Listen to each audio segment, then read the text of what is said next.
I'd like to start with the aftermath of last week's vote in Parliament. You had a situation where 25, maybe as many as 31 ANC members of Parliament voted against the ANC whip. They voted against retaining President Jacob Zuma as president of the country. There seem to be differences of opinion within the party about whether there should be an investigation to find out who those MPs were, whether they should be disciplined. What's your view on that? Do you think that there should be some sort of process? Well, firstly, I must say that it was one of the most surprising outcomes of a vote of no confidence debate.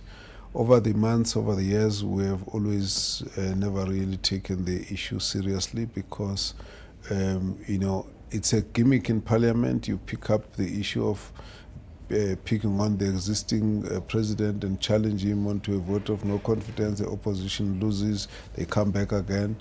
It's a way of garnering votes and trying to challenge and give support and to their party, as it were. When the discussion moved to deal with the issue of secret ballot, I think all of us were not really sure what it's going to be, and we're not also sure what the reason for the secret ballot would really, you know, what it would serve, because the issues are, you know, different party views, and that was it. So what has happened really was quite unthinkable. From where we sit, the African National Congress, like all the other parties, when you vote with the other, with the opposition, that's a matter for disciplinary you know, action. That all parties do that. You've seen them do it in Mogale and so on. However, at a personal level, my concern has been the numbers on the numbers of people who got involved and the extent to which some people have been vocal on this matter. It has actually exposed quite a bit of differences of opinion inside the party.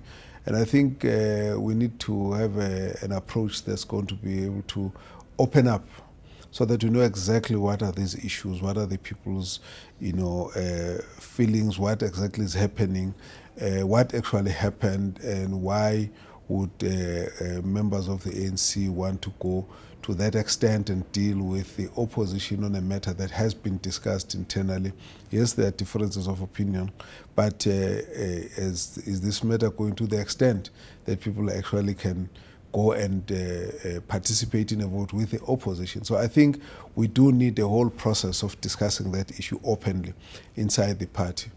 It's tricky, though, if you want to go into finding out who did what, because you may not be able to have the information, as it were. But also, as an organization, we have been very cautious about all the lists that have been sent around, because some of them were showing a lot of inaccuracies. Someone who has passed away and buried was in the list. Someone who was not in the house was in the list, and all of that. So it's also important to approach it in a way that does not make us do a lot more mistakes. Instead, it must help us to be able to solve the problem.